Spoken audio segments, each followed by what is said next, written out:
I died at 38,000 feet. One moment, I was adjusting the throttle on a Boeing 737, watching the sun bleed gold across the horizon. The next, my chest felt like someone had driven a steel rod through my sternum. My left arm went numb. Cold sweat poured down my face, soaking my captain's uniform. I tried to speak into the headset, but my tongue was made of lead. Mayday. Then, nothing. Just darkness. And silence so thick it had weight. But that's not where this story begins. Not really. Because what happened next, what I saw above those clouds, what Jesus showed me in the space between heartbeats, that changed everything. It made sense of the 38 years I'd spent running from the truth. It explained why I always felt empty in the cockpit of my dreams, why success tasted like ash in my mouth, why I'd built an entire life on a foundation of sand. Let me take you back. Back before the heart attack. Back before the light. Back to when I thought I had it all figured out. My name means gift from God in Arabic. Ironic, isn't it? Because for the first 35 years of my life, I didn't know God at all. I knew about Him, or at least, I thought I did. I knew the prayers. I knew the rituals. I knew how to bow at the right times, wash the right way, fast during Ramadan while my stomach screamed for mercy. But know Him? Actually know Him? No.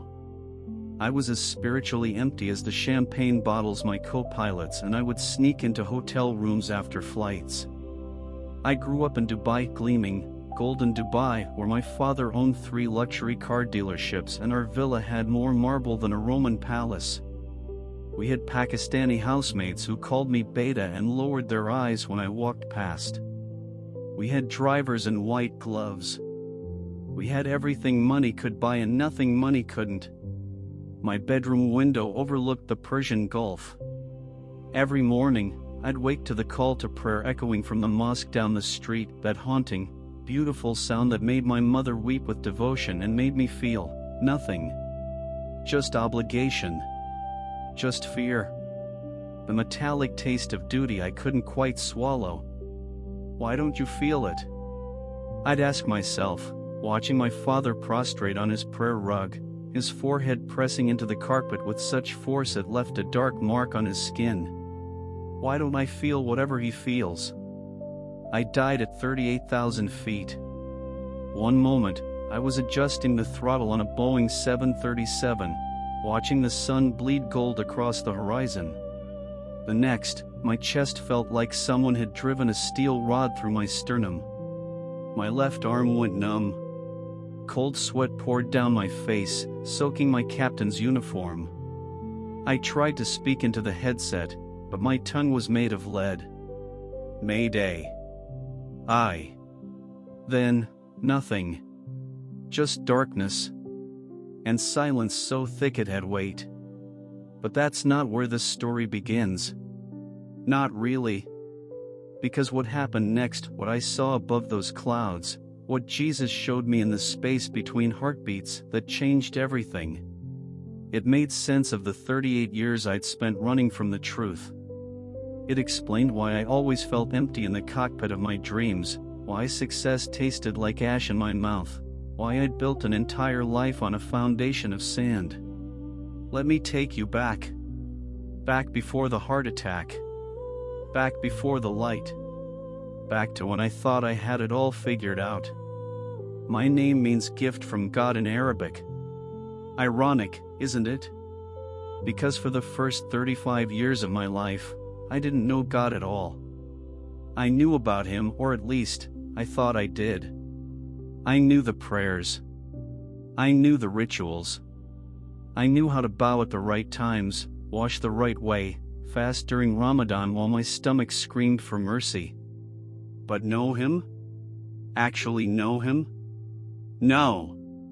I was as spiritually empty as the champagne bottles my co-pilots and I would sneak into hotel rooms after flights. I grew up in Dubai, gleaming, golden Dubai, where my father owned 3 luxury car dealerships and our villa had more marble than a Roman palace. We had Pakistani housemates who called me beta and lowered their eyes when I walked past. We had drivers in white gloves. We had everything money could buy and nothing money couldn't. My bedroom window overlooked the Persian Gulf. Every morning, I'd wake to the call to prayer echoing from the mosque down the street, that haunting, beautiful sound that made my mother weep with devotion and made me feel nothing. Just obligation. Just fear. The metallic taste of duty I couldn't quite swallow. Why don't you feel it? I'd ask myself, watching my father prostrate on his prayer rug, his forehead pressing into the carpet with such force it left a dark mark on his skin. Why don't I feel whatever he feels? But I never asked it out loud. You didn't question things in our house. You obeyed. You performed. You wore the mask until the mask became your face. I learned to fly because it was the only place I could breathe. Up there, at 35,000 feet, with nothing but clouds and sky and the hum of twin engines, I was free. Free from my father's expectations. Free from the suffocating weight of tradition. Free from the creeping suspicion that I was worshipping a God who didn't hear me, didn't see me, didn't want me. By 25, I was a commercial pilot for Emirates. By 30, I was a captain. I wore the uniform with 4 gold stripes on my shoulders. I stayed in 5-star hotels in London, New York, Singapore.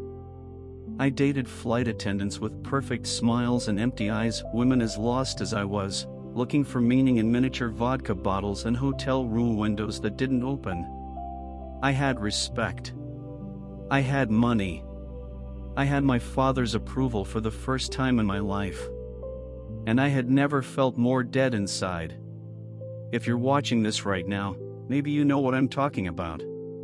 Maybe you've built the perfect life, the career, the house, the family, the reputation, and you still wake up at 3 a.m. with a hole in your chest so deep you could fall into it forever.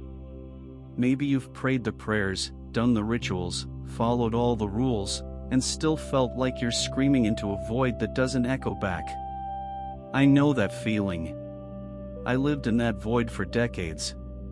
But here's what I didn't know then, what I couldn't have known: that void was shaped like a cross. And only one person could fill it. It started 3 years before I died. 3 years before my heart exploded over the Indian Ocean. 3 years before Jesus pulled back the curtain and showed me what's really above the clouds, and it wasn't what I'd been taught. Not even close. It started with a passenger in seat 4A. The flight was Dubai to London. 7 hours. I'd done it 1,000 times, so routine I could fly it in my sleep. We just reached cruising altitude when my co-pilot, Ahmed, nodded toward the cabin camera. "Check out 4A, he muttered, smirking. Another nervous flyer. I glanced at the monitor. A Western woman, maybe 60, clutching something in her lap. Her lips were moving. Praying, probably.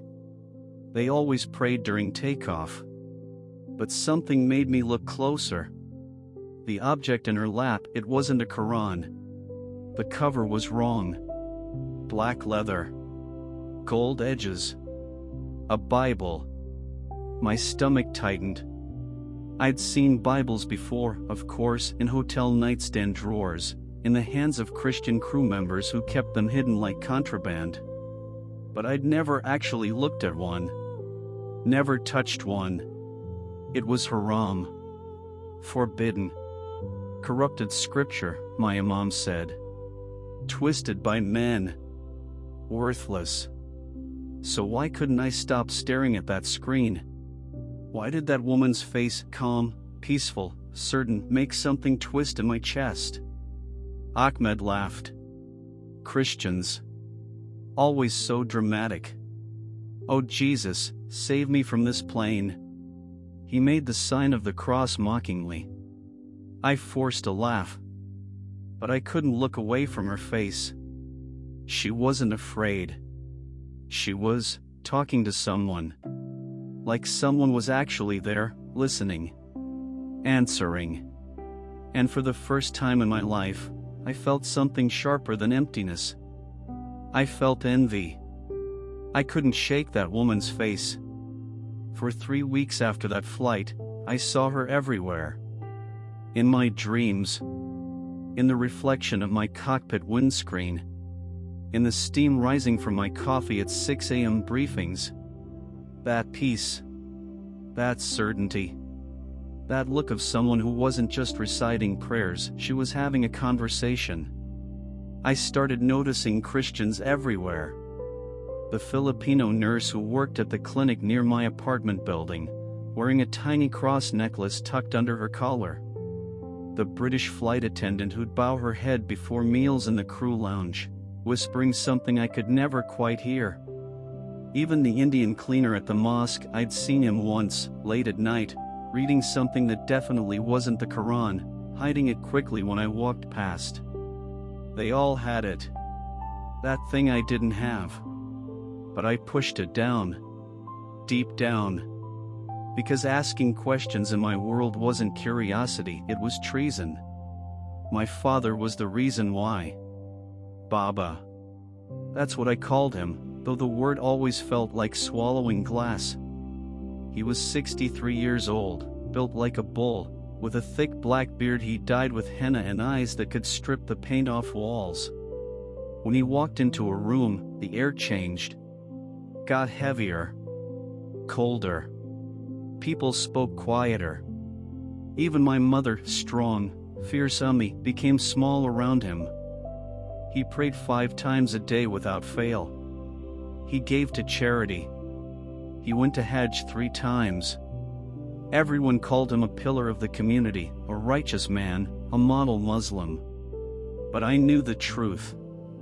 I knew how he beat my younger brother Khalid with his leather belt until Khalid's back looked like raw meat because Khalid had missed far prayer. I knew how he locked my sister Fatima in her room for 2 days without food because he caught her laughing with a male cousin at a wedding. I knew how he controlled every breath my mother took, every dirham she spent, every word she spoke. And I knew how he looked at me. With those dead, black eyes. Empty eyes. Shark eyes. You were my eldest son, he'd told me once, his hand gripping my shoulder so hard it left bruises. You carry my name. My reputation. You will be perfect. Or you will be nothing. I chose perfect. I became the son he demanded. The obedient Muslim. The successful pilot. The pride of the family. But perfection is exhausting. And it's lonely. And eventually, it breaks you. The breaking began on a Thursday. I remember because it was my day off, and I'd spent the morning at the gym, trying to sweat out the emptiness that had been growing inside me like a tumor. When I got home to my apartment in Dubai Marina, floor-to-ceiling windows, designer furniture, a view of the waterfront that cost me 180,000 dirhams a year, my phone was exploding. 17 missed calls. All from Baba. My hands went cold. He never called me. Never. Our relationship was formal, transactional. I'd visit the family villa every Friday for dinner, sit in stiff silence while he talked about business and politics, then leave. That was it. 17 calls meant something was wrong. I called back. He answered on the first ring. Come to the house. Now. His voice was stone. We need to talk about your future. Baba, I'm... Now. The line went dead. The drive to the villa took 20 minutes. 20 minutes of my heart hammering against my ribs. 20 minutes of my mind racing through every possible scenario. Had someone seen me at a bar? Had a crew member reported me for drinking? Had I dishonored him somehow? The villa gates opened automatically. I parked beside his black Mercedes S-Class and walked toward the entrance on shaking legs. The call to prayer was echoing from the mosque down the street. ASR prayer, mid-afternoon. The air smelled like jasmine and fear. My mother opened the door. Her eyes were red, swollen. She'd been crying. "Ummi, what's?" She grabbed my hand, squeezed it hard. Her hijab was pulled tight around her face, and I could see finger-shaped bruises on her wrist. "Fresh ones. Just obey him," she whispered. "Please. Don't fight. Just obey." Then my father's voice boomed from his study, "Bring him." He sat behind his massive desk, carved mahogany, imported from Turkey, with his hands folded like a judge about to pronounce sentence.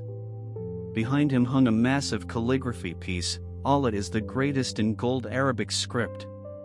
But Baba didn't look great. He looked like a tyrant. A small, bitter tyrant playing God. "Sit." I sat. He studied me for a long moment. Then he smiled. And that smile was worse than his anger, because it meant he'd already won. "You're 35 years old," he began. "Unmarried. No children. People are talking. They say you're too Western. Too modern. They question your devotion. They question me. Baba, I'm focused on my career." Silence. His fist slammed the desk. "I am speaking."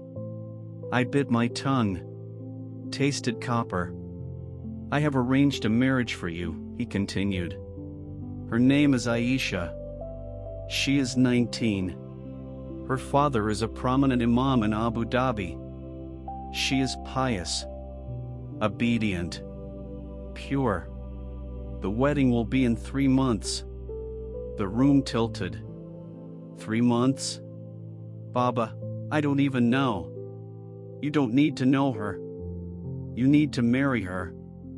You need to give me grandchildren.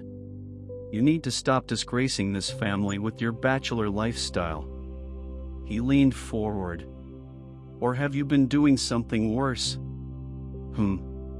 Should I be worried about what you do in those Western hotels?"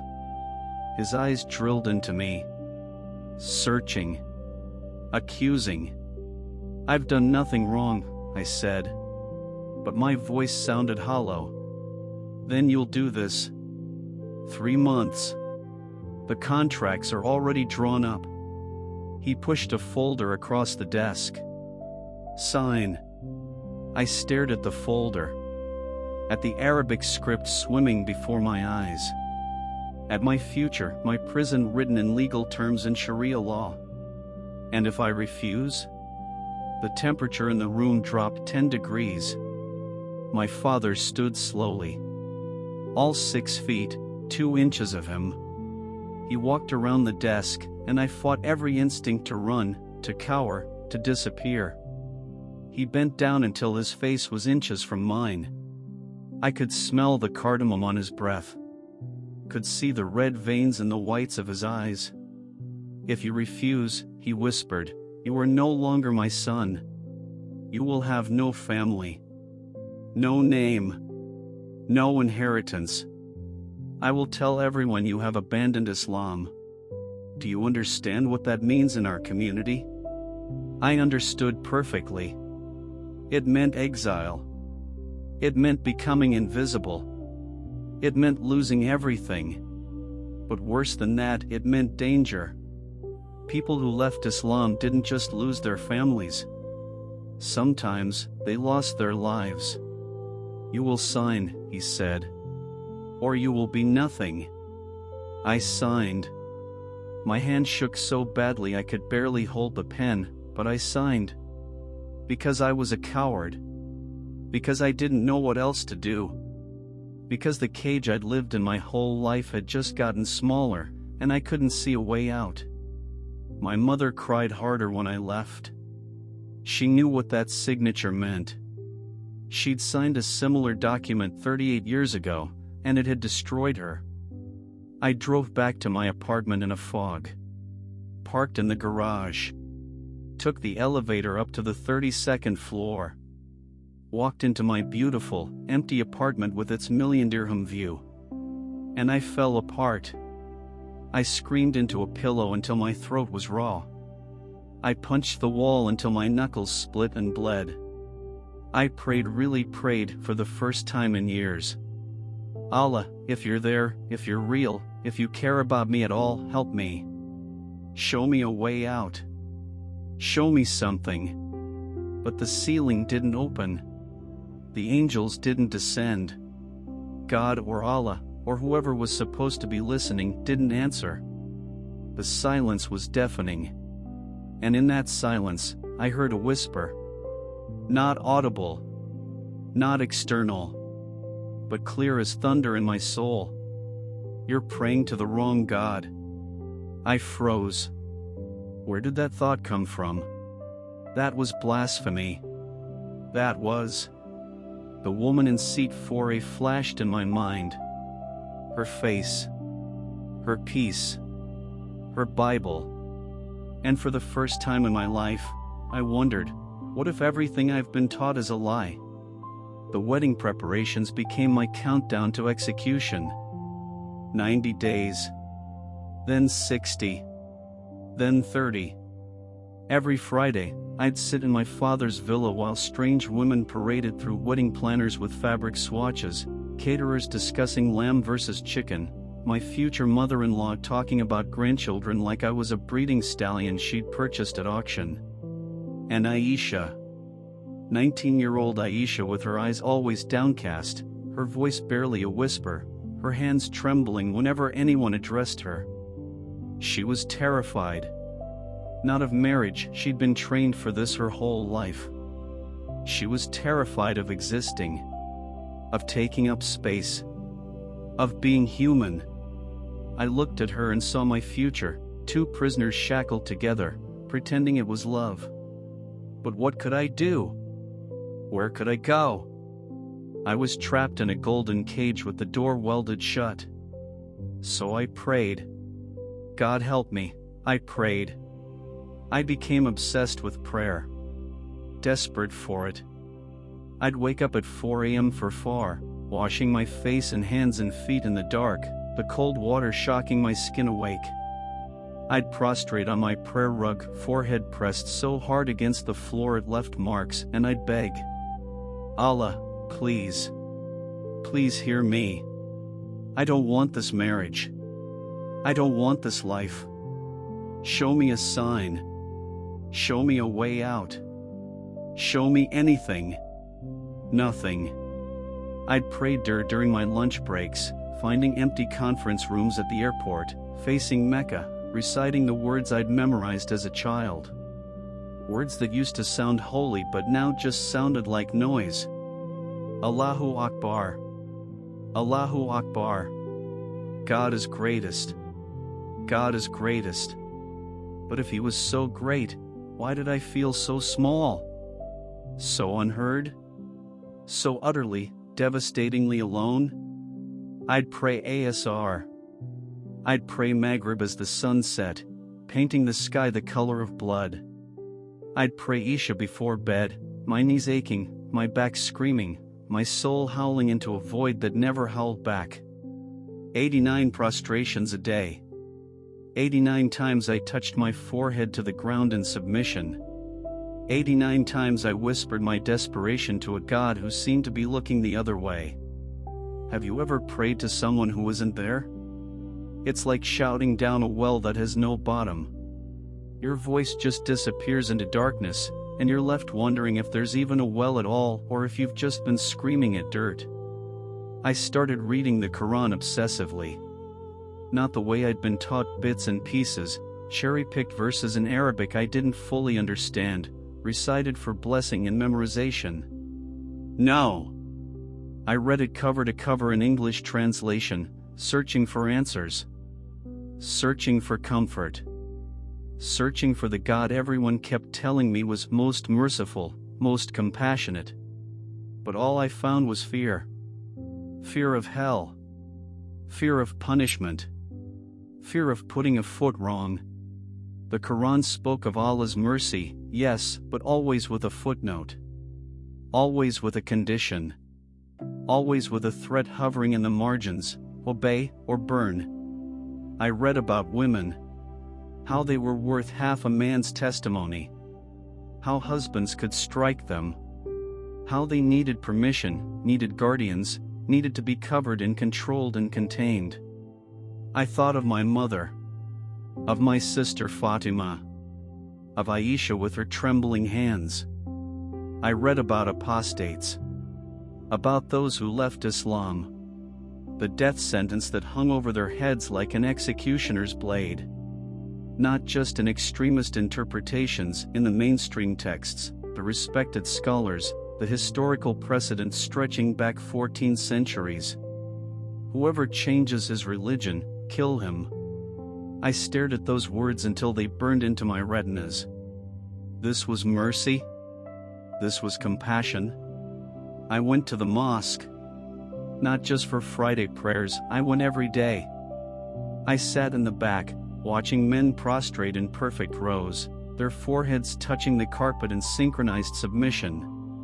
It looked beautiful from a distance. Orderly. Holy. But up close? Up close, I could see the emptiness in their eyes. The same emptiness I saw in my own mirror every morning. We were all just going through the motions. Performing the dance because we'd been doing it our whole lives. Because stopping meant chaos. Meant questions we couldn't answer. Meant facing the terrifying possibility that we'd been wrong about everything. I approached the Imam after Maghrib one evening. Sheikh Abdullah, white beard, white robes, white knuckles gripping his prayer beads. He was respected. Learned. Known for his wisdom. Sheikh, I began, my voice barely steady. I need guidance. I'm struggling. I pray and pray, but I feel nothing. I don't feel connected. I don't feel like Allah hears me. He looked at me with such cold dismissal I actually stepped back. You feel nothing because your faith is weak, he said flatly. You are too Western. Too comfortable. Fast more. Pray more. Give more charity. Purify yourself. But I am praying. Not enough. Never enough. Allah tests those He loves. Your suffering is your test. Accept it. Submit to it. He turned away. And get married.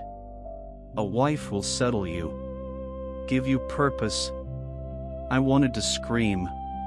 To grab him by his pristine robes and shake him until something human fell out. Instead, I thanked him and left. The nightmares started around week 7. I'd dream I was drowning. Sinking through dark water, my lungs burning, my arms and legs flailing uselessly. Above me, the surface shimmered light and air and life, but no matter how hard I swam, I couldn't reach it. I just kept sinking. Deeper. Darker. Colder. And somewhere far above, I could hear voices. People at the surface. But they weren't diving in to save me. They were just watching. Observing my drowning like it was a test I was supposed to pass on my own. I'd wake up gasping, drenched in sweat, clawing at my chest like I could rip the fear out of my ribcage. One night, I woke up screaming. Actually screaming. My neighbors pounded on the wall. But I couldn't stop. Because in that dream, I'd finally hit the bottom of the water and there was nothing there. Just more darkness. No ground. No end. Just an eternal abyss of falling and drowning and suffocating forever. Is that what death was? Is that what hell was? An eternity of drowning in silence while God refused to reach down and pull you out? 45 days before the wedding, I broke. It was 2 a.m. I'd just landed from a Beijing flight, 14 hours in the cockpit, my body exhausted, my soul even more so. I walked into my apartment, dropped my flight bag, and fell to my knees on the living room floor. Not to pray. I was done praying. I just collapsed. I can't do this, I whispered to the empty room. To the God who wasn't listening. To the universe that didn't care. I can't marry her. I can't live this lie anymore. I can't be what they want me to be. My voice cracked. Broke. Tears poured down my face, hot, angry tears I'd been holding back for 35 years. If you're real, if there's anyone out there, I'm begging you. I'm begging you. Save me. Show me truth. Show me a way out. Because I can't do this anymore. I can't. I choked on the words. My chest heaved. I curled into a ball on the cold marble floor, and I wept like a child. And God, Allah, the most merciful, most compassionate deity I'd been praying to my entire life? Still, nothing. Silence. The ceiling didn't crack open. No angel appeared. No voice thundered from heaven with instructions or comfort or hope. Just me. Alone. In the dark. Drowning. I don't know how long I lay there. An hour. Maybe more. Long enough for the tears to dry into salt tracks on my face. Long enough for my body to stop shaking. Long enough for something inside me to crystallize into a single, desperate thought. If the God I've been praying to won't answer me, maybe I need to find the one who will. And that's when I remembered her. The woman in seat 4A. The Bible in her lap. The peace on her face. The next morning, I did something that could have gotten me killed. I Googled by Bible in Dubai. My hands were shaking so badly I could barely type. Because I knew what I was doing. I knew this was crossing a line I couldn't uncross. In the UAE, proselytizing to Muslims was illegal. Converting from Islam was social suicide and in some circles, actual suicide. But I was already dying. Slowly. Painfully. I figured if I was going to drown anyway, I might as well swim toward the light and see what it was. One website came up. A tiny, encrypted site run by underground Christians. Digital Bible access for seekers, it said. No name. No address. Just a download link. I clicked it. And my whole world shifted. The file downloaded in 3 seconds. 3 seconds to commit the unforgivable sin. 3 seconds to cross the line from faithful Muslim to potential apostate. 3 seconds to download 783,137 words that would either save my life or end it. I stared at the icon on my laptop screen, a simple cross on a black background. My finger hovered over the trackpad. One click. That's all it would take. But I couldn't move. Because opening that file meant admitting something I'd been running from my entire life. That maybe everything I'd been taught was wrong. That the prayers I'd memorized, the rituals I'd performed, the God I'd worshipped, maybe it was all a lie. And if it was a lie, what did that make me? What did that make my family? My community? The billions of Muslims who'd lived and died believing exactly what I believed. My heart hammered. Sweat beaded on my forehead. The call to prayer echoed from the mosque down the street, far, the pre-dawn prayer. I should have been washing up. Getting ready to prostrate. Submitting. Instead, I double-clicked the file. The Bible opened. The Gospel of John. Chapter 1, verse 1. In the beginning was the Word, and the Word was with God, and the Word was God. I read it 3 times. Then 4. Then I couldn't stop. I read like a man dying of thirst who had just found water. For 3 days, I called in sick to work. For 3 days, I locked myself in my apartment with the curtains drawn, laptop screen glowing in the darkness, eyes burning from exhaustion. I barely ate. Barely slept. I just read. Genesis. Exodus. Psalms. Proverbs. The Gospels, Matthew, Mark, Luke, John. Every word felt like a key turning in a lock I didn't even know existed inside my chest. The Quran had spoken of prophets I recognized: Ibrahim, Musa, Isa, Abraham, Moses, Jesus. But the stories were different. Stripped down. Clinical. Reduced to moral lessons and warnings about obedience. This was alive. These people weren't just names in a history book. They were real. Flawed. Broken. They argued with God. They doubted. They failed spectacularly. And somehow, impossibly, God still loved them. Still used them. Still called them His children. Not His slaves. His children. I'd never heard that before. In Islam, we were abd, servants, slaves. The best thing you could be was a good slave. Obedient. Submissive. Unquestioning. But children? Children were different. Children could run to their father. Could cry on his shoulder. Could ask questions without fear of execution. I thought of my own father, Baba, with his dead eyes and iron fists. I would never run to him. Never seek comfort in his presence. He was someone to fear, to obey, to please from a safe distance. Was that what God was? A cosmic version of my father, demanding, distant, impossible to satisfy? Or was he something else entirely? Then I reached the Sermon on the Mount. Matthew chapter 5. Jesus standing on a hillside, speaking to thousands. And the words he spoke, they shattered me. Blessed are the poor in spirit, for theirs is the kingdom of heaven. Blessed are those who mourn, for they will be comforted. Blessed are the meek, for they will inherit the earth. Blessed are those who hunger and thirst for righteousness, for they will be filled. I read those words and something inside me broke open.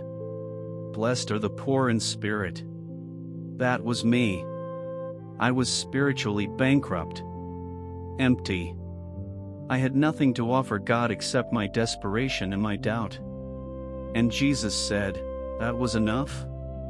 That made me blessed? Blessed are those who mourn. I'd been mourning my entire life, mourning the freedom I never had, the Father who never loved me, the God who never answered. And Jesus said He would comfort me. I don't remember when I started crying. But suddenly my face was wet, tears dripping onto the keyboard, my chest heaving with sobs I'd been holding back for 35 years. Because for the first time in my life, I felt seen. Not judged. Not measured. Not found wanting. Just seen. Known. Loved exactly as I was, broken and desperate and drowning. But the passage that destroyed me completely came 3 chapters later. Matthew chapter 7, verse 7. Ask and it will be given to you, seek and you will find, knock and the door will be open to you. I stared at those words until they blurred. Ask. Seek. Knock. That's all? That's what God wanted from me. Not perfect prayers 5 times a day. Not ritual washing. Not fasting until I was dizzy. Not memorizing Arabic I didn't understand. Just ask. Seek. Knock. Like a child knocking on his father's door, knowing the father would answer. Knowing he was welcome. Knowing he was wanted. Jesus, I whispered into the darkness of my apartment. The name felt strange on my tongue, foreign, forbidden, dangerous. In Islam, we called him Isa. Prophet Isa. Just a man. Just a messenger. But this Jesus claimed to be God. Claimed to be the door. Claimed to be the way, the truth, the life. Which meant either he was telling the truth, or he was the biggest liar in human history. There was no middle ground. No good prophet option. Either he was God, or he was a blasphemer who deserved execution. I thought about that for a long time. And then I thought about how I felt reading his words. The peace. The comfort. The inexplicable sense of coming home to a place I'd never been. Could a lie feel like that? I knew I needed help. Real help. Someone who understood what I was going through. Someone who'd walked this terrifying path from Islam to whatever this was. I found a forum.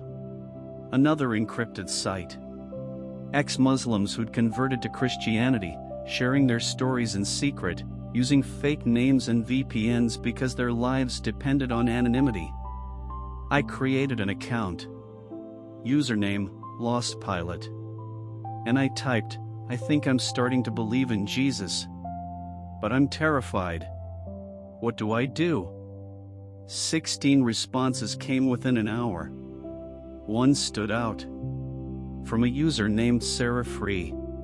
Brother, I understand your fear. I was a daughter of an imam in Saudi Arabia. When I found Jesus, I lost everything: my family, my country, my identity. But I gained eternal life. And I would do it 1,000 times over. Don't be afraid of losing what was never real. Be afraid of missing what is real. Jesus is waiting for you. He's been waiting your whole life. Just talk to him. He'll answer. I promise.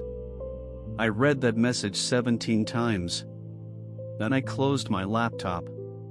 Turned off all the lights. And in the pitch-black darkness of my apartment, I did something I'd never done before. I prayed to Jesus. Jesus. My voice cracked. I felt ridiculous. Blasphemous. Terrified that Allah might strike me dead for speaking to someone I'd been taught was just a prophet, not God. But I kept going. Jesus, I don't know if you're real. I don't know if you can hear me. But I've been praying to Allah my whole life, and He's never answered. He's never given me peace. I've never felt loved. I've never felt like I mattered beyond what I could do, what I could perform, how perfectly I could obey. Tears ran down my face in the darkness. But when I read your words, I feel something. Something I've never felt before. Like maybe I'm not just a slave who has to earn his way into heaven. Maybe I'm actually wanted. Actually loved. Not because of what I do, but because of who you are. My hands were shaking. I'm getting married in 38 days to a girl I don't love. My father controls my entire life. I feel like I'm drowning, and no one will throw me a rope. If you're real, if you're really God, I'm begging you. Show me. Give me a sign. Talk to me. Save me. Because I can't save myself. I waited. Listening in the darkness. Hoping. Terrified. Desperate. And then I felt it. Not a voice. Not a vision. Just warmth. Like someone had wrapped a blanket around my shoulders. Like the sun had broken through clouds I didn't even know were there. Peace. Actual, tangible peace flooding my chest like warm water filling an empty vessel. And a thought clear as if someone had whispered it directly into my spirit. I have heard every prayer you've ever prayed. And I've been waiting for you to pray to me. I gasped, fell forward onto my hands and knees, sobbed into the carpet. Because he'd answered. After 35 years of silence, he'd answered. Not Allah. Jesus. And everything changed. For 2 weeks, I lived in a secret world. By day, I was Captain Rashid, Emirates pilot, dutiful son, reluctant groom. I attended wedding planning meetings. I smiled at my father's business associates. I flew 737s across continents with my hands steady on the controls and my mind 1,000 miles away. By night, I was someone else entirely. Someone I didn't have a name for yet. Someone who locked his apartment door, drew every curtain, and opened that forbidden book like it was oxygen. I devoured the Gospels. Read them over and over until the words were burned into my memory. I watched YouTube videos from ex-Muslim converts, listening through headphones at 2 a.m., volume barely audible, paranoid that somehow my father would know. Would sense my betrayal through the walls. And I prayed. Not the mechanical prayers of Islam, not the memorized Arabic, the prescribed movements, the ritual washing. I just talked to Jesus. Like he was sitting right there in my living room. Like he actually cared what I had to say. Jesus, what do I do about this wedding? Jesus, I'm scared my father will find out. Jesus, is this real? Are you real? Or am I losing my mind? And every single time, I felt that warmth again.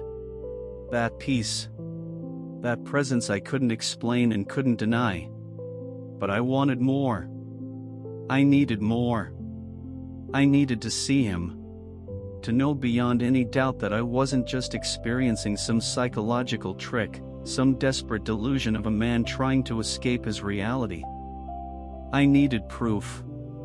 22 days before my wedding, I got it. It was a Friday night. I'd just endured another family dinner at the villa for excruciating hours of wedding talk and business gossip and my father's cold, watchful eyes following my every movement like I was a prisoner on parole. Aisha had been there. She'd looked at me exactly once, those terrified doe eyes meeting mine for a split second before darting away. I wondered if she prayed for escape the way I did. If she begged her God, any God, to save her from this prison disguised as marriage. I drove home in silence. Parked. Took the elevator up. Walked into my apartment and felt the walls closing in. 22 days. 3 weeks and a day. Then my life would be over. I couldn't eat. Couldn't think. I walked to my window and stared out at the Dubai skyline, glittering towers of glass and steel, lit up like a galaxy someone had dropped on the desert. So beautiful. So empty. Jesus, I whispered, my forehead pressed against the glass. I need you. I need to know this is real. I need to know I'm not crazy. Please. Show me something. Anything. I'm begging you. Nothing happened. The city kept glittering. The cars kept moving on the highway below. The world kept spinning indifferently. I felt the despair creeping back in. Maybe I was crazy. Maybe I'd just traded one delusion for another. Maybe. Go to sleep, a voice said. I froze. It wasn't audible. Not exactly. But it was there, clear and gentle and absolutely, undeniably real. Not my own thoughts. Something else. Someone else. Go to sleep, my son. I will meet you there. My heart started pounding. My hands went numb. Okay, I whispered. Okay. I stumbled to my bedroom. Didn't change clothes. Just collapsed onto the bed, fully dressed, pulse hammering in my ears. And I prayed one more time, Jesus, if that was you, I'm ready. Show me. I closed my eyes. And I fell into a dream that wasn't a dream. I was standing in the cockpit of a 737. But it wasn't any plane I'd ever flown. The instruments were dark. The windscreen showed nothing, not sky, not ground, just absolute blackness. Like we were suspended in a void. Where am I? My voice echoed strangely. You are where you have always been, a voice said behind me. I spun around. And there he was. Jesus. Standing in the cockpit doorway. Real. Solid. More real than anything I'd ever seen in my waking life. He was. I don't have words. I've tried 1,000 times since that night to describe him, and every attempt falls short. But let me try. For you. Because you need to know. He was tall, maybe 6 feet. His skin was olive-toned, his hair dark brown and wavy, falling to his shoulders. He wore simple robes, white and clean, almost glowing in the darkness. But his face, oh, his face. Kind. That's the first word that comes to mind. Lines around his eyes, laugh lines, pain lines, both. He'd suffered. You could see it. But he'd also loved. Deeply. Completely. It radiated from him like heat from the sun. And his eyes. Brown eyes. Warm brown, like honey and sunlight. But when he looked at me, when those eyes met mine, I felt known. Completely, totally, terrifyingly known. Every sin I'd ever committed. Every doubt. Every fear. Every shameful thought. Every desperate prayer. He saw it all. And he didn't flinch. Didn't condemn. Didn't turn away. He smiled. Hello, Rashid. My knees buckled. I grabbed the pilot's seat to keep from collapsing. You're real.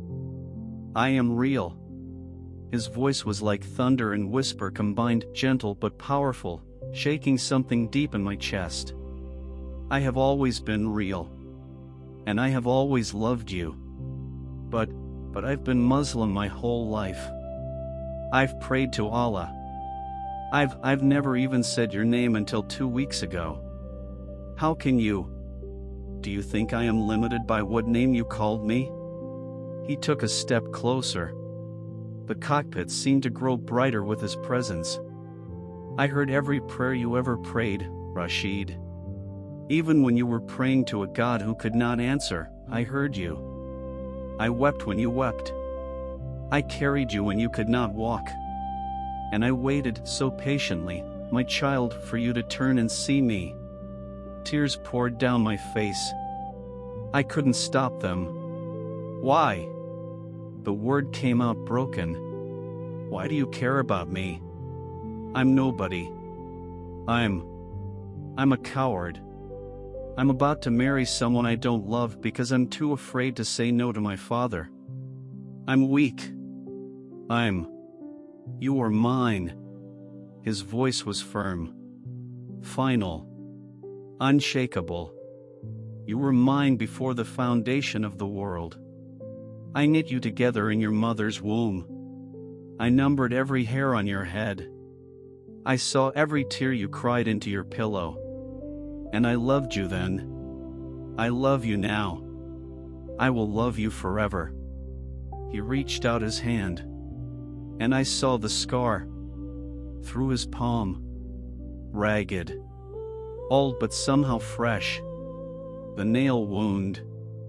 I died for you, Rashid. Not for your performance. Not for your prayers. Not for your good behavior. For you.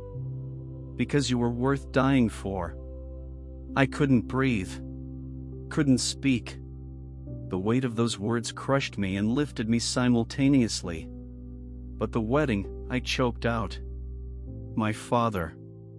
My family.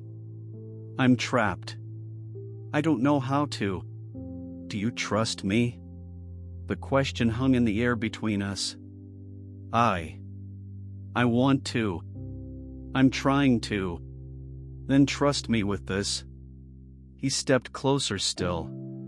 Close enough that I could smell something like frankincense and myrrh, mixed with something clean and alive like wind before rain. I did not bring you this far to abandon you. I have a plan. A way out. But you must be willing to lose everything to gain what I have for you. Everything? Everything. His eyes held mine.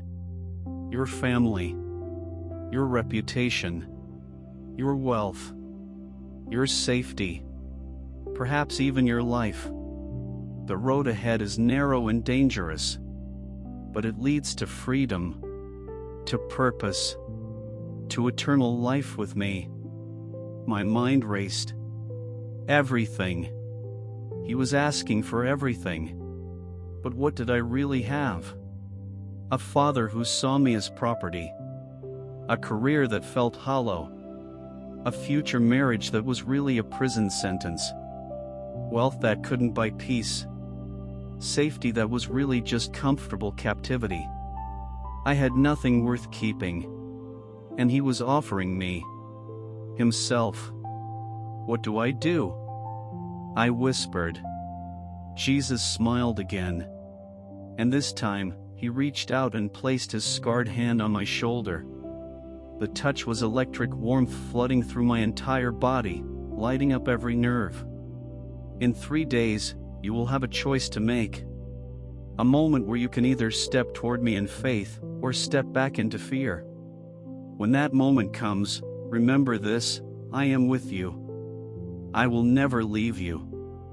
I will never forsake you. And I am greater than your father. Greater than your fear. Greater than death itself. Will you be there? In that moment? I am always there. You simply need to look for me. He squeezed my shoulder gently. And then, he did something I'll never forget. He pulled me into an embrace. His arms wrapped around me, and I collapsed against his chest, sobbing like a child who'd been lost in the dark for years and finally found home. He held me tight, secure, and he whispered, "Welcome home, my son. Welcome home." I woke up gasping. Sunlight was streaming through my bedroom window. I was still fully dressed, lying on top of the covers. My face was wet with tears. But I felt different. Lighter. Stronger. Like someone had reached into my chest and unlocked a door I didn't know was there. I sat up slowly. Looked at my hands. Looked around my bedroom. Everything was the same. But I wasn't the same. Because I'd seen him. I'd touched him. I'd heard his voice. Jesus was real. And he loved me. And he had a plan. I stood up, walked to my window, and looked out at Dubai in the morning light. The city that had been my prison. 3 days, I whispered. In 3 days, you'll show me the way out. I didn't know what would happen. Didn't know how he would do it. But for the first time in my life, I had hope. Real hope. Not wishful thinking or desperate bargaining. Hope rooted in a person who had conquered death itself. And if he could do that, he could save me from anything. 3 days. Jesus said 3 days, and I clung to those words like a drowning man clinging to driftwood. But nothing changed. Not visibly. Not externally. I still flew my routes Dubai to London, London to Dubai. Still attended wedding meetings where my opinion didn't matter. Still felt my father's eyes on me, cold and assessing, like he could smell my betrayal even though I'd said nothing. Done nothing. Just existed in this limbo between two worlds. 19 days until the wedding. Then 18. Then 17. But inside, I was different. Because I knew something they didn't. I knew Jesus was real. I knew he had a plan. And I knew with a certainty that defied logic that I wasn't going to marry Aisha. I just didn't know how. Day 1 after the dream, I went to work. Normal flight. Dubai to Manchester. 7 hours. Ahmed was my co-pilot again, always complaining about his wife, always making crude jokes about the flight attendants. I used to laugh along. Used to be just like him. But now I looked at him and saw a man in chains who didn't even know he was imprisoned. During cruise, he asked me, "You nervous about the wedding?" I looked at him. Really looked at him. "Would you be?" He laughed. "Brother, every man is nervous. But you'll be fine. First year is hard. Then you get used to it. It's just life. Marriage, kids, responsibility. We all do it. What if I don't want to just do it?" His smile faded. "What are you talking about?" I almost told him. Almost said, "I met Jesus. He's real. And I'm not going through with this wedding." But something stopped me. A small voice, "Not yet. Not him. Wait." So I just shrugged. Nothing. Pre-wedding nerves, I guess. But Ahmed kept watching me sideways for the rest of the flight. Like he sensed something was wrong but couldn't name it. Day 2, my mother called. "Rashid, Habibi, we need to finalize the guest list. Your father wants 400 people. The venue can hold 500. We need your input on." "Ummi," I interrupted. "Do you love Baba?" Silence on the other end. Long, heavy silence. "Rashid, what kind of question is? Do you love him? Or did you just obey? Did you have a choice?" I heard her breath catch. When she spoke again, her voice was small. Broken.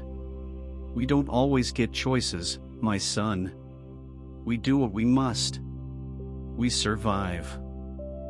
Her voice cracked. "Why are you asking me this?" "Because I don't want to survive, Ummi. I want to live. And I don't think I can do that if I marry Aisha." "Rashid, no. No, no, no. Don't say that. Don't even think that. Your father will." "Will what? Disown me?" "Let him. He'll do worse than disown you." Her voice rose to a panicked whisper. "Rashid, listen to me. There are things you don't understand. Your father has connections. Powerful connections. If you shame him, if you refuse this marriage, he won't just let you walk away. He'll make sure you..." She stopped. Started crying. "Please. Please just do this. For me. I've already lost so much. I can't lose you too." My heart shattered. "Ummi. Promise me. Promise me you'll go through with it." I couldn't. I physically couldn't force the words out. "I have to go," I whispered. "I love you." I hung up before she could respond. And I knew that when I walked away from this wedding, I'd be walking away from her too. From my mother who'd protected me as best she could. Who'd suffered under the same tyrant I was suffering under. The cost was getting clearer. And it was higher than I'd imagined. Day 3 arrived. 16 days before the wedding. A Thursday. I had the day off, no flights scheduled. I'd planned to spend it apartment hunting in London, researching how to defect, how to leave the UAE without tipping off my father. But at 9 a.m., my phone rang. Baba. My blood went cold. Yes, Baba? Come to the villa. Now. We're having an early celebration. Aisha and her family are here. You need to be here. I wasn't told about. I'm telling you now. 1 hour. He hung up. I stared at the phone. Heart pounding. This was it. This was the moment Jesus had warned me about. In 3 days, you will have a choice to make. I drove to the villa in a fog, praying under my breath the entire way. Jesus, you said you'd be there. You said you'd show me. Please. Please, I need you now. The villa gates opened. I parked beside my father's Mercedes and 3 other luxury cars I didn't recognize. Through the windows, I could see people inside. Laughter. Celebration. My execution party. I walked to the door. My mother opened it. Her eyes were red and swollen. I'm sorry, she whispered. I tried to tell him it was too soon, but he... It's okay, Ummi. I squeezed her hand. It's going to be okay. I don't know why I said that. I didn't feel okay. I felt like I was walking into a lion's den. But then I remembered, Daniel walked into a lion's den too. And God shut the lions' mouths. I am with you, Jesus had said. I will never leave you. I stepped inside. The living room was full of people. Aisha and her parents. My father's business associates. The imam who'd be performing the ceremony.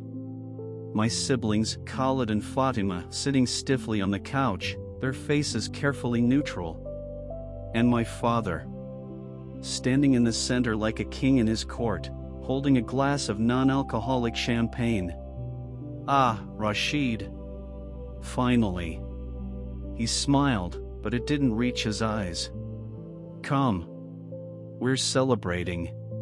Celebrating what? Your upcoming marriage, of course. Aisha's father and I have been discussing the contracts. Everything is finalized. Signed. Binding. He walked toward me, and I fought every instinct to back away. You should be happy. In 16 days, you become a husband. A man. You fulfill your duty. Duty.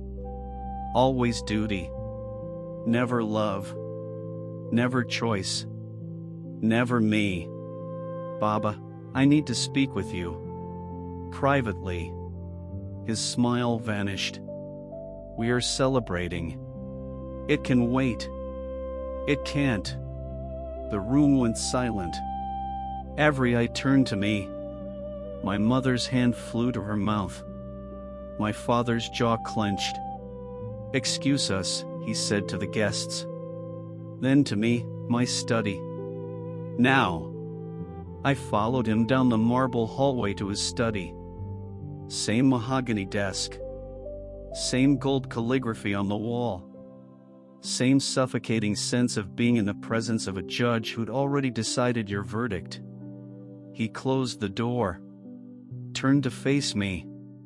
And I saw it in his eyes, he already knew. Somehow, he already knew I was about to rebel. Speak, he commanded. I took a breath. I can't marry Aisha. His hand moved so fast I barely saw it. The slap cracked across my face, snapping my head sideways. Pain exploded through my jaw. I tasted blood. You will marry her, he hissed. The contracts are signed. The dowry is paid. You have no choice. I do have a choice. My voice was shaking, but I kept going. And I'm choosing not to do this. I don't love her. I don't want this life. What you want is irrelevant. He grabbed my collar, yanked me close. His breath was hot on my face. "You are my son. You carry my name. You will do as you are told, or I will." "Or you'll what?" The words came out before I could stop them. "Disown me? Kill me? Do it. I'd rather die free than live as your slave." His eyes went black. Dead. The shark eyes. "You think you can defy me? You think you can walk away from this family, this faith, this duty?" His grip tightened. "You are nothing without me. Nothing. I made you. I can unmake you." And that's when something inside me snapped. No. Not snapped. Ignited. Because suddenly, I wasn't alone in that room. I felt it, the same presence I'd felt in the dream. Warm. Powerful. Unshakable. Jesus was there. Standing with me. In me. "You didn't make me," I said quietly. "God made me. And not the God you serve. The real God. Jesus Christ." My father's face went purple. He released my collar and staggered back like I'd struck him. "What did you say?" I said Jesus Christ is the real God. I've been reading the Bible. I've been praying to him. And he answered me, Baba. He actually answered. Something your Allah never did. "You dare." "He loves me." My voice rose. "He loves me for who I am, not what I do. He died for me. He chose me. And I'm choosing him." "You have lost your mind." My father's voice dropped to a lethal whisper. "You are an apostate. Do you understand what that means? The penalty for leaving Islam is death. Then kill me." The words hung in the air between us. My father stared at me. Then he smiled. That terrible, cold smile. "I won't have to," he said softly. "You'll do it yourself when you realize what you've lost." He walked to his desk, opened a drawer, and pulled out a Quran. "Swear on this," he said, placing it on the desk. "Swear on the Quran that you denounce this Christian nonsense. That you will marry Aisha. That you will remain Muslim. Do it now, and I will forget this conversation ever happened." I looked at the Quran. Green leather cover. Gold Arabic script. I'd memorized sections of it as a child. Had it beaten into me. Had carried it, kissed it, revered it my whole life. And I felt nothing. No fear. No reverence. No power. "No," I said. "Swear." "No." He grabbed the Quran and shoved it toward my chest. "Touch it. Swear on it." "I won't." And then he did something I never expected. He opened the Quran to a random page. Held it up. "Read this. Out loud. Prove you're still Muslim." I looked at the Arabic text. Could still read it. Could still recite it. But I couldn't. Because it would be a lie. And I'd spent 35 years living lies.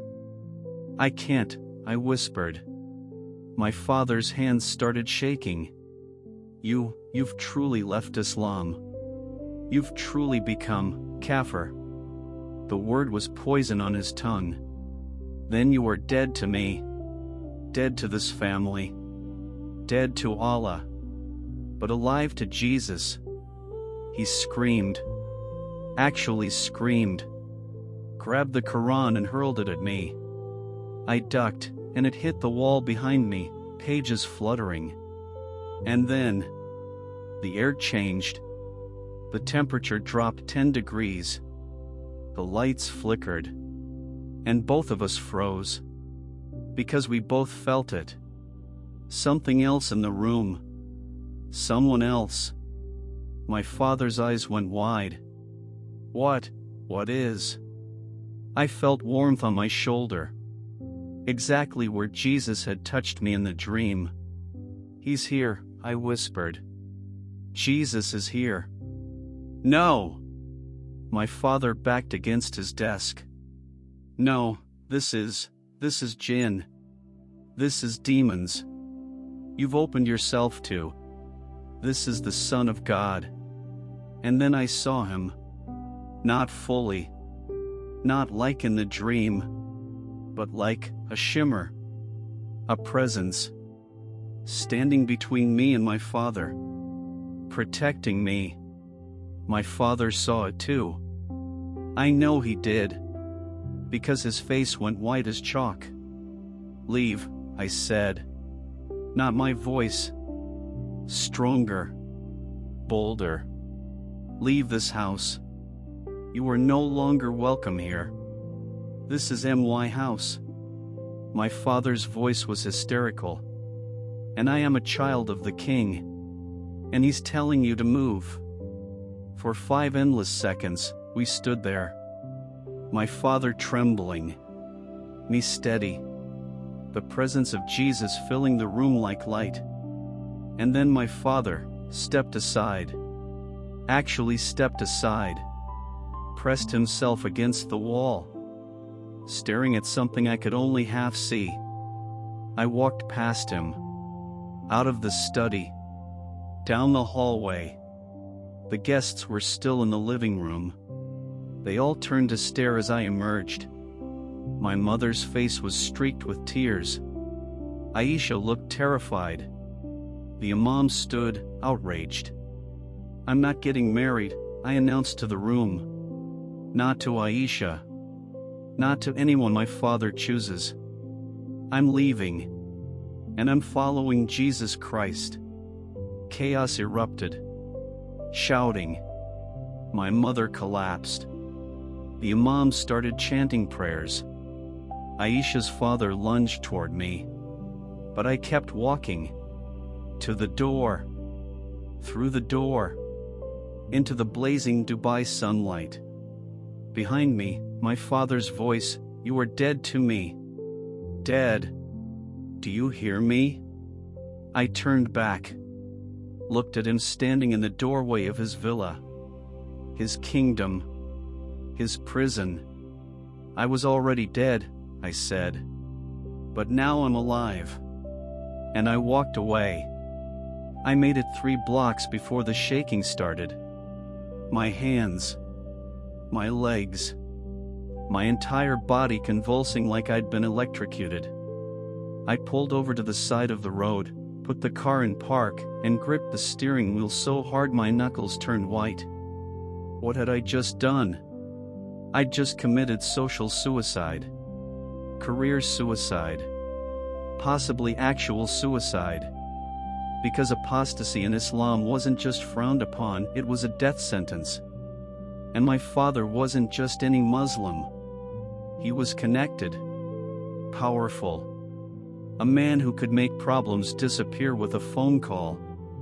And I'd just become his biggest problem. Jesus, I gasped, my breath coming in ragged bursts. Jesus, what do I do now? Where do I go? The warmth returned. That presence. Settling over my shoulders like hands. Drive. I will show you. So I drove. I didn't know where I was going. Just followed some instinct, some internal compass pointing me toward something. I drove through the glittering streets of Dubai, past the Burj Khalifa piercing the sky, past the luxury malls and yacht clubs and everything I was about to lose. My phone started ringing. Baba. Then Ummi. Then Khalid. Then numbers I didn't recognize. I turned it off. 20 minutes later, I found myself in a part of Dubai I rarely visited, the older section, near Dera. Narrow streets. Smaller buildings. The smell of spices and incense thick in the air. And there, tucked between a Pakistani grocery store and a textile shop, was a building with no sign. Just an address number and a plain wooden door. "Stop here," the voice said. I parked. Stared at the door. "What is this place?" "Trust me." I got out of the car on shaking legs and walked to the door. Knocked. Nothing happened for 30 seconds. Then a small window in the door slid open. A pair of eyes, belonging to a Filipino woman, maybe 50, peered out. "Yes?" I don't know why I'm here," I admitted. I was told to come." "Told by whom?" The word came out before I could stop it. "Jesus." The eyes widened. The window slid shut. I heard locks clicking, 4, 5, 6 of them. Then the door opened. "Come in," the woman whispered. Quickly. I stepped into a narrow hallway. The woman locked all 6 locks behind me, then turned to study my face. "You're Arab," she said. Not a question. An observation. "Emirati. And you said Jesus sent you?" "I know how it sounds. But You're running." Again, not a question. She saw it on my face. The terror. The desperation. "From family?" I nodded. She exhaled slowly. "You're not the first. Come." She led me down the hallway and into a small room. There were 15 people there, Filipinos, Indians, Pakistanis, Ethiopians, one woman who looked Indonesian. They all turned to stare at me. And then I saw it, a wooden cross on the wall. Simple. Unadorned. But undeniably Christian. "This is a church," I whispered. "Underground church," the woman corrected. "Secret church. For believers who can't worship openly." She gestured to the others. "Most of us are foreign workers. Maids, drivers, construction workers. A few are Emirati converts. Former Muslims. Like you." I looked around the room with new eyes. These people, they'd risked everything too.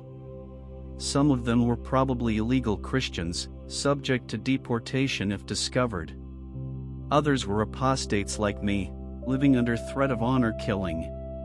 "I'm Sister Maria," the woman said. "I run this place. We meet here for prayer, fellowship, Bible study. It's not safe. It's not legal. But it's necessary." "How did you know I'd come here?" She smiled. "I didn't. But he did. Jesus has a habit of bringing the lost sheep right to our door." A man stood up, Indian, maybe 30, with scars on his forearms. "Brother, what's your name?" "Rashid." "I'm VJ. I left Hinduism 3 years ago. My family disowned me. I lost my job. I lost everything." He walked toward me. "But I gained Jesus. And that's worth more than everything I lost combined." A Pakistani woman spoke up. "I'm Zainab. Former Muslim. My husband tried to kill me when he found my Bible. I escaped with my children. We've been hiding here for 2 months." One by one, they introduced themselves. Each story more heartbreaking than the last. Each person carrying scars, physical, emotional, spiritual, from choosing Jesus over everything else. And each person radiating a joy that made no logical sense. They'd lost everything. But they had peace. Real, genuine, supernatural peace. "You can't stay in Dubai," Sister Maria said gently. "If your family is powerful, they'll find you. They'll hurt you. Or worse." "I know." My voice cracked. "But I don't know where to go." I don't have a plan. I just walked away. That's faith, Vijay said. Walking away before you see the path. Abraham did it. Moses did it. You're in good company, brother. Sister Maria pulled out a phone, not hers, I realized. A burner phone. I have contacts. People who help ex-Muslims escape. Get to safe countries. There's a network, underground railroad, we call it. We can get you out. But it has to be fast. Tonight, if possible. Tonight? My head spun. Your father will come looking. He'll call the police. He'll accuse you of theft, drugs, anything to get you arrested. And once you're in custody, she didn't finish. Didn't need to. Where would I go? London, she said. We have a contact there. A church that specializes in helping ex-Muslim converts. They'll give you asylum, help you apply for refugee status. You'll be safe. London. Where I'd flown 100 times. Where I'd stayed in 5-star hotels and wandered through airports like a tourist. Now it would be my refuge. My hiding place. My new home. I'll do it, I said. Whatever it takes. Sister Maria nodded. Then we need to move. Now. The next 6 hours were a blur. Sister Maria made calls. Spoke in hushed Tagalog and broken Arabic. Arranged things I didn't fully understand. A passport specialist came, a nervous Pakistani man who took my photo and disappeared. Your father will have flagged your passport, Sister Maria explained. Immigration will arrest you at the airport. But we have ways. Connections. People who can get you through. The others prayed over me. Laid hands on my shoulders, my back, my head. Prayed in languages I didn't understand: Urdu, Tagalog, Amharic, English. All asking the same God to protect me. Guide me. Save me. I wept through all of it. Because for the first time in my life, I felt like I had a real family. Not bound by blood or obligation or fear. Bound by Jesus. By shared suffering. By radical, illogical love. At 7 p.m., my new passport arrived. Same photo. Different name, David Ibrahim. Christian name. Muslim surname. Ambiguous enough to pass. You're booked on the 11 p.m. Emirates flight to London, Sister Maria said. You'll travel as a contractor, IT specialist relocating for work. Here's your employment letter, your visa documents, everything. Memorize the details. This is incredible. How did you? We've done this 43 times, she said quietly. 43 people we've helped escape. Some to London. Some to America. Some to Australia. Wherever Jesus opens the door. Have any been caught? Her face darkened. 3. 2 were deported back to their home countries. We don't know what happened to them after that. The 3rd, she stopped. We pray he's with Jesus now. The weight of that settled over me like a stone. I'm risking your life, I whispered. All of you. If my father finds out you helped me. We're already at risk, Vijay said. Every day we choose Jesus, we risk death. But we choose him anyway. Because he's worth it. Zainab hugged me. You go. You live. You tell your story. You testify to his goodness. That's how you honor our risk. At 9 p.m., a taxi arrived. Not a regular taxi, a driver from the network. Ethiopian man, didn't speak much. Just nodded when Sister Maria gave him instructions. I hugged each person, memorized their faces, knew I might never see them again. "Thank you," I whispered to Sister Maria. "You saved my life." "Jesus saved your life," she corrected. "We're just his hands." She pressed something into my palm. A small wooden cross on a chain. "Wear this under your shirt. Remember whose you are." I put it on. The wood was warm against my chest. The drive to the airport was silent. My mind raced with everything that could go wrong. Immigration officers recognizing me. My father's men waiting at the gate. Police arresting me for some fabricated crime. "I am with you," the voice reminded me. "I will never leave you." We arrived at Terminal 3. The driver let me out at departures, touched his heart, and drove away without a word. I walked into the terminal with a fake passport, a fake employment letter, and a very real Jesus protecting me. Check-in was smooth. Too smooth. The Emirates agent barely glanced at my documents. Security was harder. They pulled me aside, searched my bag, asked questions about my employment, my reason for travel, how long I'd be gone. I answered calmly, mechanically, praying under my breath the entire time. They let me through. Immigration was the final test. I stood in line, watching the officers scan passports with a UV light, checking databases, asking questions. 3 people ahead of me. 2. 1. My turn. I handed over the passport.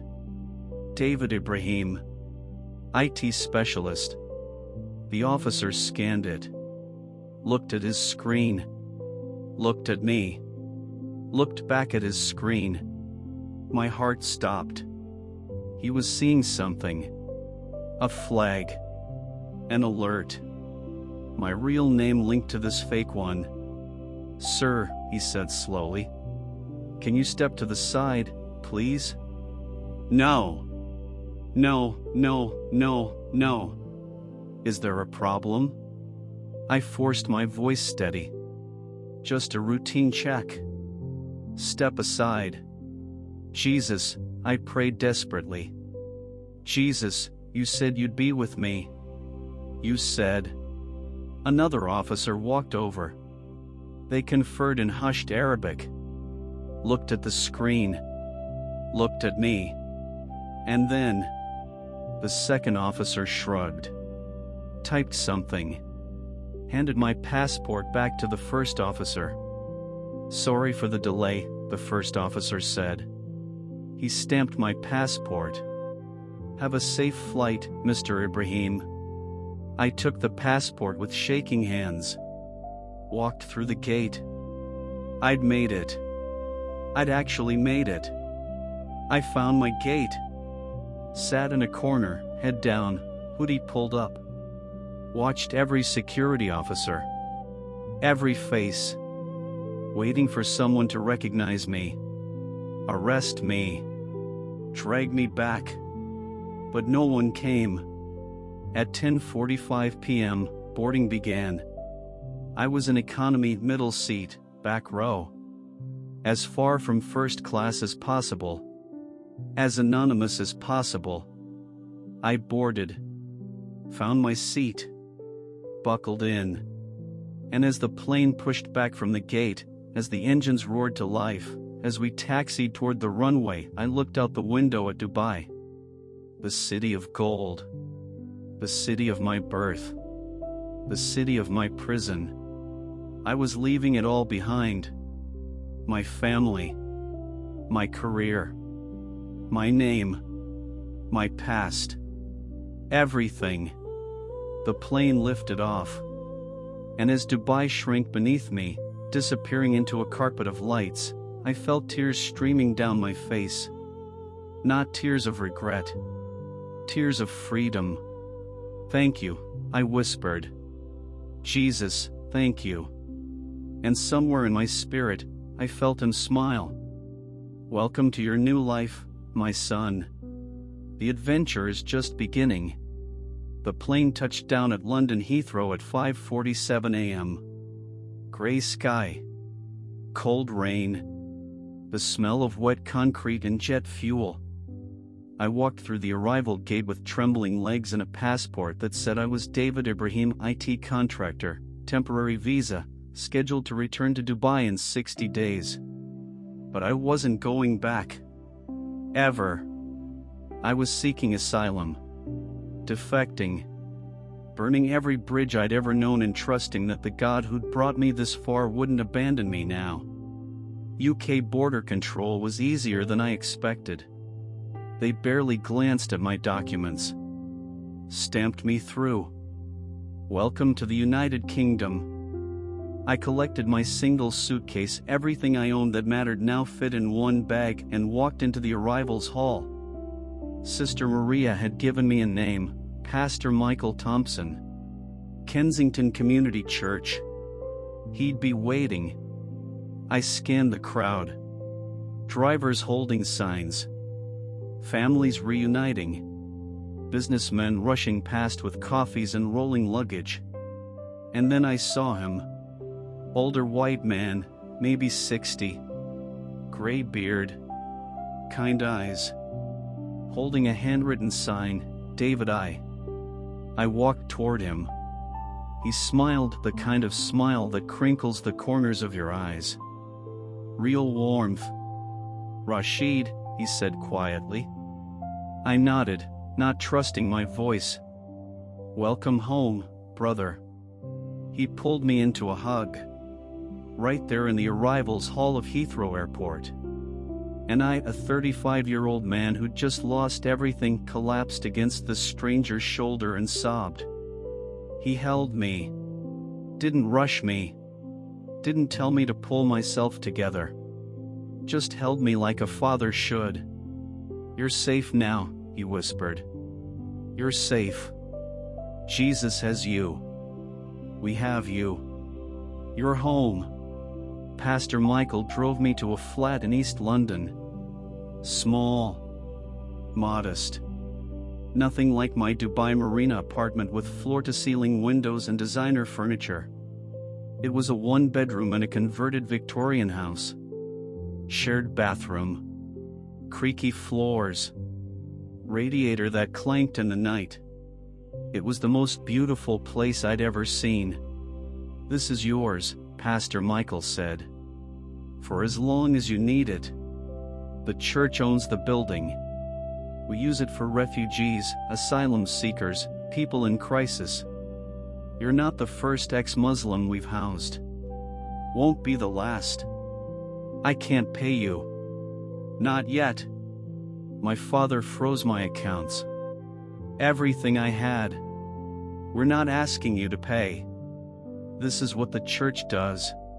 We take care of our own. He set my suitcase down. You rest today.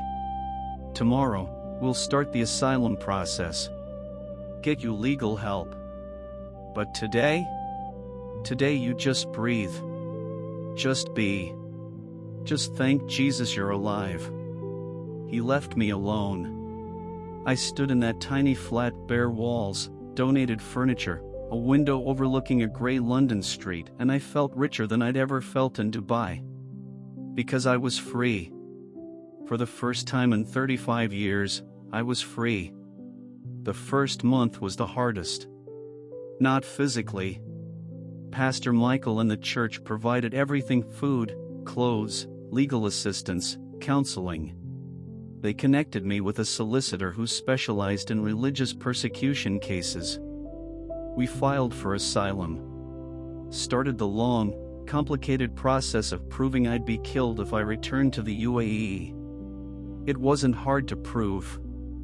My father had made it public. He'd posted on social media in Arabic, but the church had it translated. Called me an apostate. A traitor. A disgrace. Said I'd dishonored the family and deserved death under Sharia law. My younger brother Khalid had shared it.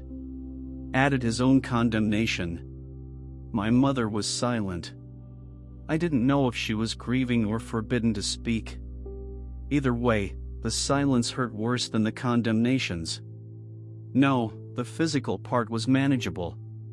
The emotional part nearly destroyed me. The guilt, the shame, the crushing weight of what I'd lost. I'd wake up at 3 a.m. in that narrow bed, in that cold flat, and think, what have I done? I had everything. A career, a family, respect, money. And I threw it all away for, what? A dream? A feeling? What if I'm wrong? The doubts came like wolves, circling, snapping, drawing blood. And then I'd reach for the Bible Pastor Michael had given me. I'd read, and I'd remember. I wasn't wrong. Jesus was real. I'd seen him, touched him, felt his presence in my father's study when I'd made my stand. This wasn't delusion. This was the most real thing that had ever happened to me. But knowing that intellectually and feeling it emotionally were two different things. Pastor Michael came by every few days, checked on me, prayed with me, listened when I raged and cried and questioned everything. This is normal, he'd say. You're grieving. You've lost your entire world. That's trauma. Real trauma. Give yourself permission to feel it. But I chose this. I can't complain about consequences I knew were coming. You can grieve what you've lost and still know you made the right choice. Both things can be true. He'd lean forward, eyes intense. Jesus himself wept in the Garden of Gethsemane. He knew the cross was right. He chose it anyway. But he still grieved. He still asked if there was another way. You're allowed to grieve, Rashid. Those conversations saved me. And so did the church. Kensington Community Church was nothing like the mosque I'd grown up in. No gold calligraphy. No marble floors. No dress code. No gender segregation. Just people. Broken people. Messy people. Black, white, Asian, Arab, rich, poor, young, old, all gathered in a rented school gymnasium every Sunday morning to worship Jesus. The first time I attended, I cried through the entire service. They sang. Really sang. Not the mechanical recitation of Islamic prayers. This was joy. Raw, unashamed, hands-raised worship. People singing to someone they actually loved. Someone who actually loved them back. When they sang Amazing Grace, I lost it completely. Amazing Grace, how sweet the sound, that saved a wretch like me. I once was lost but now am found, was blind, but now I see. That was me. I was the wretch. The lost one. The blind one. And Jesus had found me. Opened my eyes. Saved me. A woman next to me, elderly Jamaican grandmother, grabbed my hand and squeezed. Let it out, baby, she whispered. Let it all out. Jesus can handle your tears. So I did. I wept like I'd never wept in my life. And no one stared. No one judged. They just let me grieve and heal in public. 3 months after I arrived in London, I was baptized. Pastor Michael had asked if I was ready. There's no rush, he'd said. Baptism is public declaration. Once you do this, there's no hiding. Your old life, what's left of it, will know. You'll be marked. Are you ready for that? I thought about it for exactly 3 seconds. I'm ready. I've been ready since the moment Jesus met me in that cockpit.